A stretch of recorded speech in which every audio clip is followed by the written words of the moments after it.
नमस्ते विद्यार्थियों, NCERT class 12th maths अध्याय 1 संबंध एवं फलन उसकी प्रश्नवाली 1.2 का बेसिक हम सीख रहे हैं। तो आइए बेसिक में इससे पहले वाले वीडियो में हमने आच्छादक फलन को सीखा था।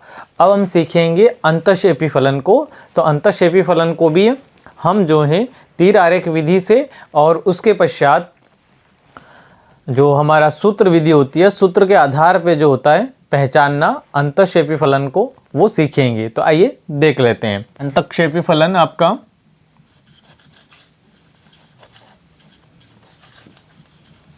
अंतःक्षेपी फलन अंतःक्षेपी फलन आपका, तो अंतःक्षेपी फलन में हम सबसे पहले मान लेते हैं, माना दो परिमित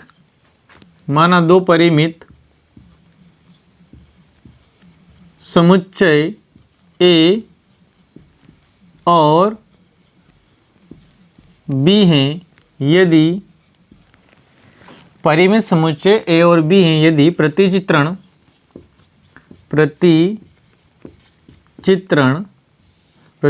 को लिखा जाता है F such that A tends to B एक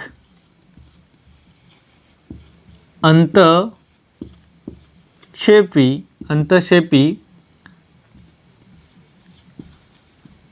फलन है, तब यदि यह जो हमें प्रतिचित्रण दिया है समुच्चय ए और बी का समुच्चय ए और बी का जो परिमित समुच्चय है, यदि ये प्रतिचित्रण जो है यह क्या है, अंतःक्षेपी फलन है, तब तीर आरेख विधि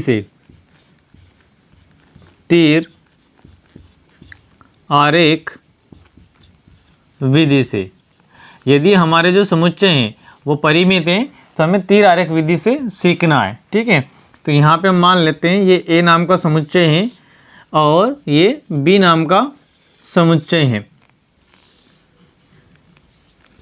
ए से बी में यह फलन होगा। यहाँ पे मान लीजिए हमें 4 अवयव दिए हैं, इसमें 5 अवयव दिए हैं, 1 2 3 4 5 6 अवयव, चलो 5 अवयव ले लेते हैं।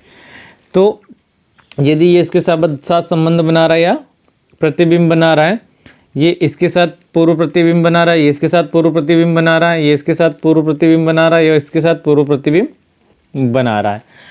तो यहाँ पे ये देखिए, यहाँ पे इससे पहले वाला जो हमने सीखा था आच्छादक फलन, ठीक है, तो आच्छादक फलन में हमने क्या सीखा था कि यह फलन के लिए सीखा था और फिर यहाँ पे सीखा था कि यदि कोई भी अवयव शेष नहीं बच रहा है,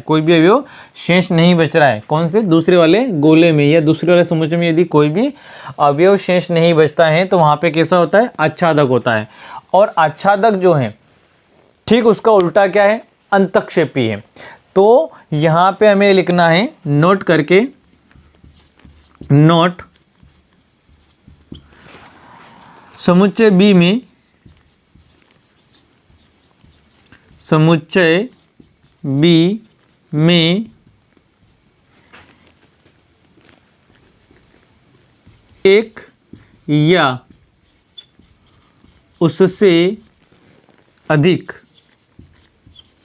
या उससे अधिक अवयव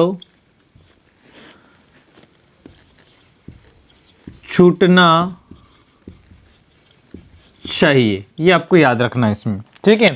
क्या याद रखना कि समुच्चय बी में एक या उससे अधिक अवयव छूटना चाहिए, यानी यहाँ पे जब ये प्रतिबिंब बना रहे हैं या पूर्व प्रतिबिंब बना रहे हैं तो उसमें बी वाला जो हमारा समुच्चय है उसमें एक या एक से अधिक अवयव क्या होना चाहिए, छूटना चाहिए।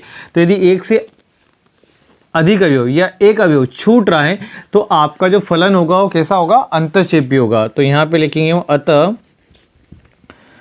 फलन एफ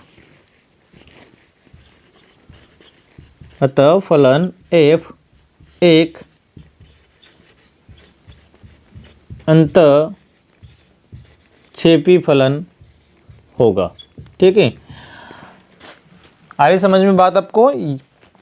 यदि समुच्चय कैसे हो, परिमित हो, तो हमें तीर आरेख विधि से हल करना है क्वेश्चन को। तीर आरेख विधि में हमें दूसरे वाले गोले पर ध्यान रखना है, दूसरे वाले समुच्चय पर ध्यान रखना है कि यदि समुच्चय बी से एक या उससे अधिक अवयव छूटते हैं और छूटना चाहिए, तभी वो क्या बनेगा, हमारा अंतःक्षेपी फलन बनेगा। यदि कोई भी अवयव नहीं छूट रहा है तो फिर वो कैसा हो जाएगा, आच्छादक फलन हो जाएगा। तो ये हमारी तीर आरेख विधि है। अब हम आगे बढ़ते हैं और क्या देख लेते हैं, हमारी सूत्र विधि। यदि समुच्चय कैसे हो, अपरिमित हो। समुच्चय कैसे हो, अपरिमित हो।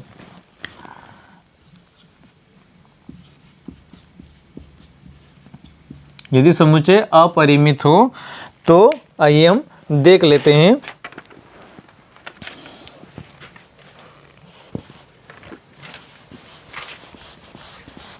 चलिए अब हम देख लेते हैं अंतःक्षेपी फलन को। यदि समुच्चय कैसे हैं, अपरिमित हैं तो। यदि समुच्चय कैसे हैं, अपरिमित हैं तो यहाँ पे मान लेते हैं हम, माना दो अपरिमित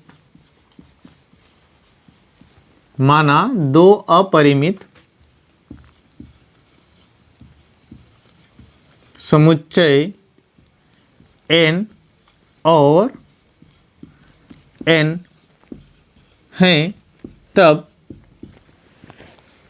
प्रतिचित्रण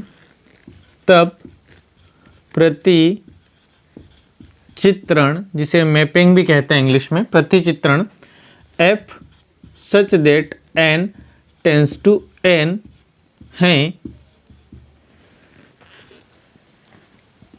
और यहाँ पे एक फलन भी आपको वो देगा, तो f(x) बराबर 2x ये दिया है। हमेशा ये ध्यान रखना है कि जब भी आपको अपरिमित समुच्चय वाला क्वेश्चन आएगा तो उसमें आपको एक तो वो प्रतिचित्रण दे देगा और एक फंक्शन दे देगा, फलन दे देगा, उसका नाम दे देगा। अब यहाँ पे हमें देखना है सूत्र के आधार पे। तो हमारा जो सूत्र है क्या बनता है, y बराबर f(x). यहाँ पे अब जब मान रखेंगे तो y बराबर ये क्या हो जाएगा, 2x। हमें x के मान निकालने y के पदों में, तो हम 2 को बटे भेज देंगे तो ये हो जाएगा y बटे में 2 आपका x, ठीक है। या इसको इस प्रकार से लिखें, x बराबर y बटा 2 बिलोंग्स टू।